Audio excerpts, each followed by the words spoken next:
არამემშვიდობის ძვირფასო დებოძბებო სიბნელეში ვიღებ ამ ვიდეოს. აქ ვიდეოზე არ არის საუბარი არც არაფერს არ ვაპირებ, უბრალოდ ერთი რაღაცის თხოვნა მინდა რა. წინა ვიდეოზე ეხლა მაგალითად 2 საკლი 20 წუთი ღამე არის. სადღაც 6 საათზე 7:30-ზე უნდა ადგე პური გამოვაცხო. არც მაგაზე არის საუბარი. წინა ვიდეო დავდე რა, რომ ესე მეთქი მეგობრებო, დაწერილი მაქვს მეთქი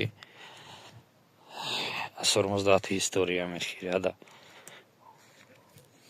როდესაც პატიმრობა ერქვა თუ დასვენება ერქვა თუ მე მაგალითად შევარქმევდი ღმერთმა მაჩუქა ის განსაცდელი რამაც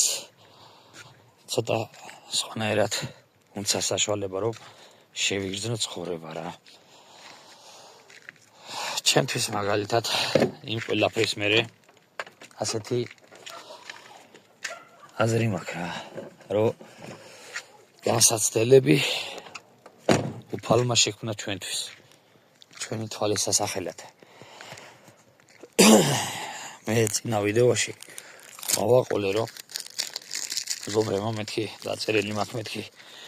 1200 გვერდი მეთქი 150 ისტორია მეთქი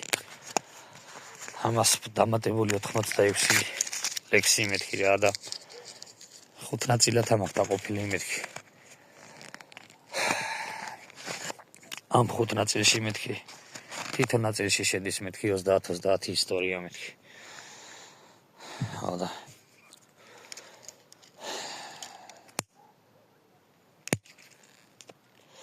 პირველი ნაწილის სათაურიც მოვაყოლე და იქვე აღნიშნე რომ თუ ვინმეს რომელიმე დაგაინტერესდებათ მეთქი გინდა ერთი კომენტარი იყოს მეთქი რადგან იმის და მიუხედავად რომ მე არ მაქვს საშუალება რომ ჩემი ნაწერები დავბეჭდო მეგობრებო ღმერთის წყალობით ეს არავინ არ იცის დღეს თუ არა მაქვს ხვალე შეიძლება იყოს საშუალება რომ დავბეჭდო მაგრამ მეთქი მინდა თქვენთან ერთად გავაცოცხლო მეთქი ხალხო და ამ პირველი ნაწილის 30 ისტორიის სარჩევი რომ მოვყევი, ანუ რომ ჩამოთვალე რა, რომელიც შედგება 68 გვერდისაგან. პირველი ნაწილი. თან იქვე დავრთე რომ თუ ვინმეს გესიამოვნებათ მეთქი აქედა რომელიმე დაგაინტერესდებათ მეთქი, გინდა ერთი კომენტარი იყოს მეთქი, მე მოთხრობით შეძლების დაგვარად მეთქი მოგიყვებით მეთქი რა და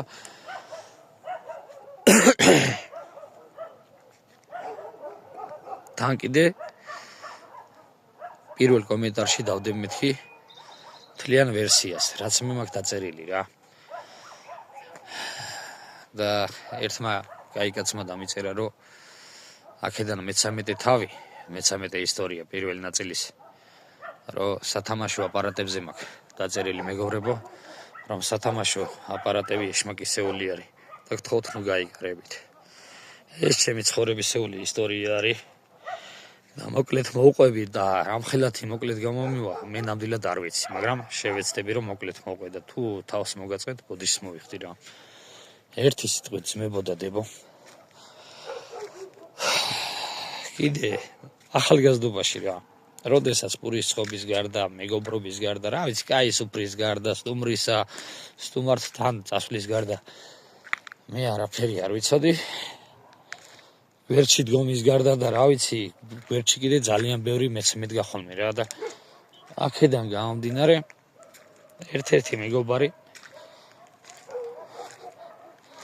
რომელიც მე უნდა წამეყვანა რუსეთში სამუშაოდ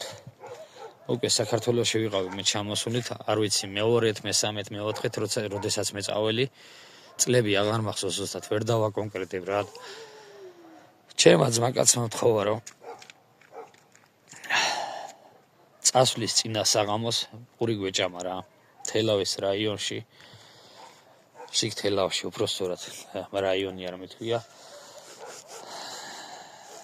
ზედმეტი იყო თელავის რაიონში მე ცხოვრობ რა გურდღელაურში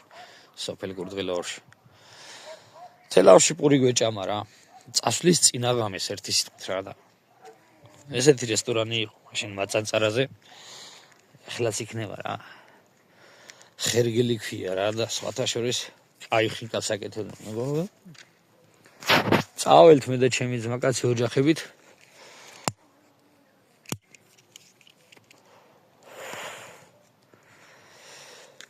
მაგარი კაი პური ვჭამეთ რა გემრიელი პური ჭამა მიყვარს მართლა მიყვარს კაი პური ჭამა მიყვარს მეგობრებო რა კაი ხალხში რა ვიცი უცნობებშიც ნაცნობებშიც ხო კიდე განსაკუთრებით და ჩემი ძმაკაცი მეუნება რა ცუდი არავინ არ იფიქროს იმის დედავატირე ძალიან მეწყინება ახლა ძმაკაცია და მე კიდე ვყვები იმას და არც ახელს ვიტყვი და არც არაფერს რა იმარა დააშავა კაცო მე შევყევი და კი არა და პირიქით ის რო გამომიყვანა აქეთ მე კიდე მე გაუფუჭე საქმე რა ამ ძმაკაცმა მითხრა რომ მოდიო ჩვენი ცოლებიო ჩავიყვანოთ სახშიო დავითო და წამოვაგე სამეფოში ვიდეთო მაგი დედავატირე ვითამაშოთ და მე უთხარ ძმაო მეთქი არ ვიცი როგორ არის ეს თამაშები მეთქი ბიჭო არ ვიცი მეთქი ხუბაზე ხარა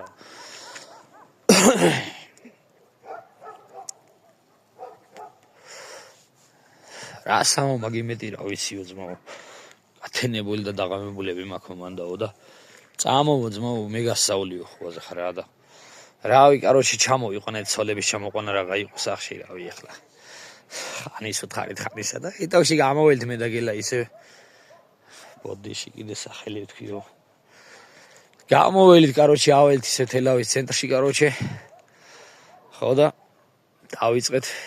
შეველთ ამ სამეფოში ძმებო და დებო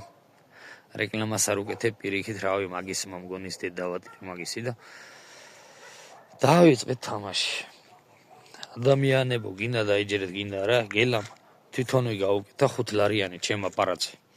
რავი რაღაცა ჩამირთო 1.5-ეო 1.4-ეო რავი დღემდე ვერ ვერკვევი რა და იმიტომ რომ აღარ მაინტერესებს ძმაო ადამიანებო გინდა დაიჯერეთ გინდა რა სადღაც 1.5 საათში რა ვიცი ალბათ 500 ან 600 ლარი ან 300 ან 400 აი მაგარი ფული მოვიგე რა იმ 5 ლარში რო ერთი 100 ჯელმეც რომ მოიგებ წარმოიდგინეთ რა და თუ გამისორდა და საღამო რო დაღამდა კი არა ის რო დავიშალეთ მე და გელა დავიშალეთ ჩემმა ძმამ მაგრამ წააგო რა ერთი 1000 ლარამდე წააგო მეორე დღეა უკვე უნდა წავიდეთ თბილისში აეროპორტში რაღაცა რომელიმე კაცსა საათი არის გაფრენა და თელავიდან რო გახვიდე რა იქ ტაქსები ბაზრის თავში დგანან ხოლმე ტაქსები და თელავი თბილისის ტაქსები რა და ორი კაცი ჩვენა ვართ ორი კაცი კიდე ეკლა 4 კაცი გადიოდა ტაქსი რა და მოხდა ისე რომ ძმებო და დებო ორი კაცი ჩვენა ვართ და ორი კაცი კიდე სალოდინო იყო რა და ამ დროს ჩემ ძმაკაცებონები წამოშევიდეთ მეთქი რა ხო და არაო დავითო მე მეუნება ეს ჩემი ძმაკაცი ხო იციო რომ აი ორ წუხელო მე მთელი ფული წავაგეო ბიჭო ფული მეტი რა მაქვს მეთქი კაცო მე კიდე მოვიგე მეთქი რა მერტო აი მიგძელდება ბოდიშით რა და ბოლოში უფრო საინტერესოა ძმებო რა ო და შეველით ერთი სიტყვით და კიდე ერთი 5 ლარი თუ 10 ლარი რავი გაუტენა კიდე არ ვიცოდი შეტენა მეგობრებო იმიტომ რომ მის ერთხელ რომ ძმაკაცმა შემიტენა მე მარტო გამოვქონდა პირველ შესვლაზე რა ო და დავაყარე სანამ იმ ტაქსისტმა დაიძახა რომ აიო ხალხი მზათარიო და ამათ მუნკე იცოდა რომ ჩვენსაც ავიქნებოდით კიდე ხალხმა მაგარი ფული წამოიღე რავი მაგარი როგორ რა კიდე ერთი 10 ლარში რო ერთი 700-800 ლარს რო წამოიღებ რაღაცა ერთ საათში რა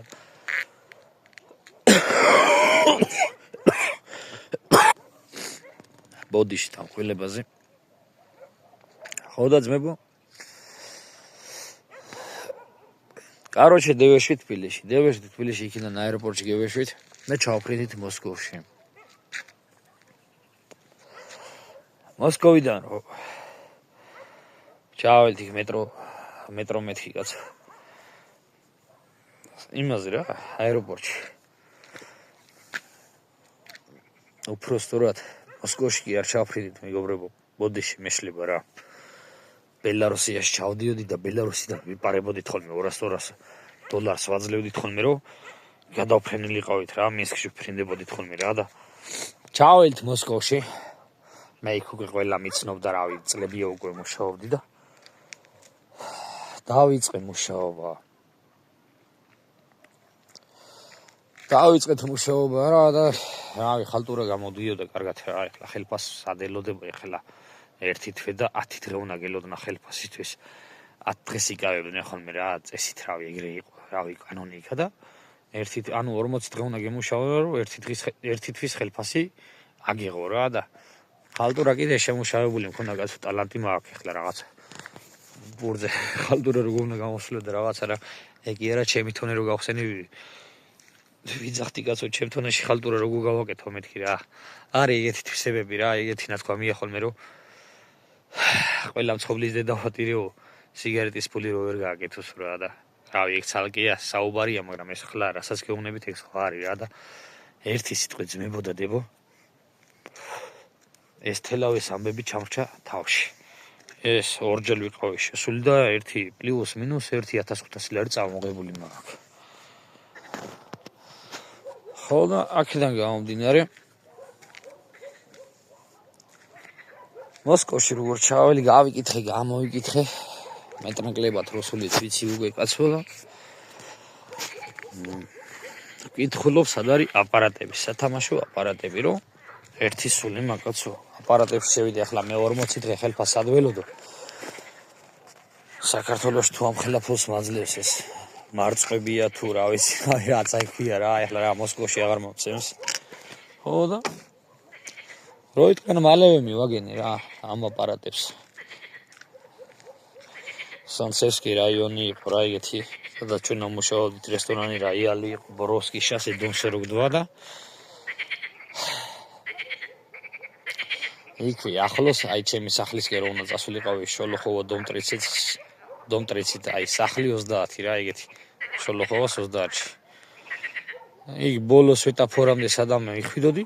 მარჯვენა უნდა გეხვია და კლუბი იყო, ნაშინოი კლუბი, ამსტერდამი ქვია ესეთი.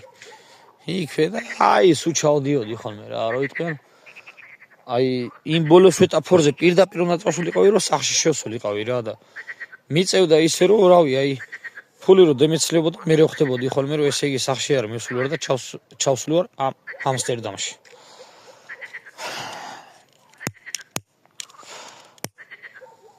პახოვდუ კლუბი იყო, პახოვდუ კიდე აპარატებიც იდგა რა, მეგობრებო რა და ეს დიჯეებიც ყავით, საერთოდ ყველაფერი რავი, დედაუტირე გაქაფული რუსები რო ცეკვავდნენ რავი. იმენა რო აი რა ვიცი, ბოლო ტრეკი რაც იყო რა ქვეყანაზე და ისეთი ნასვამი შევსული ვარ ხოლმე იქა, მე და ჩემი ძმაკაცი და ბევრი ქართველთანაც შევსული ვარ, რომ შუაღავისას გაქაფული გოგოები, ბიჭები ცეკვავენ ხოლმე და ამათ დაუწყიათ ხოლმე დიჯეებს, რომ აცონში გრუზიაო სტუმრებსო ეძღვნებათო და დაუწყიათ ჩიტიგრიტი ვოფრინავ და ჰერა, აი დიჯეი რო მაგას გიყერებს რა და აი ეგეთ პონჩი ვიყავით რა და სულ აი კომპიუტერებს ვეჯიქი მეგობრებო რა და გაქექილი კაი გაგებით რა, ეხლა საბუთები მქონა რაღაცა იქე ბანკში, ვინცაც ფული უნდა გედეეგზავნა, მშვენიერი გოგო მუშაობდა მანდილოსანი, გავიცანი სიცხელი პური დაუპატიჟე ერთხელ მე ხაჭაპურზე რაღაცა და ქართული პასპორტით ჩვეულებრივ მაგზავნინებდა ფულსა რა, მაშინ ის პერიოდი არის რა, ეს ომის მერე არის 2008-ის მერე ხდება ეს პერიოდი რა და ჩვეულებრივ ქართული პასპორტით ვაგზავნიდი ხოლმე საქართველოში ფულს რა და ერთი დღეს არის ძმებოდა დებო, გამიგზელდა მაპატიეთ კიდე ერთხელ რა. ხდება ისე რომ ერთი 5 კაცი ქართველი იქა რომ მაძლევს ფულს რა, ანუ ჩემი ხელფასით ავიღე და უნდა გავგზავნო ფული საქართველოში, უნდა გამოგზავნო ზოგს დასთან, ზოგს ძმასთან, ზოგს მეგობართან. და ანუ საერთოდ რა ოჯახში უნდა გამოგზავნო 5-6 კაცის ფულია. აქედან მინიმუმი ხელფასი არის $1000, მაქსიმუმი არის $2200 რა და სადღაც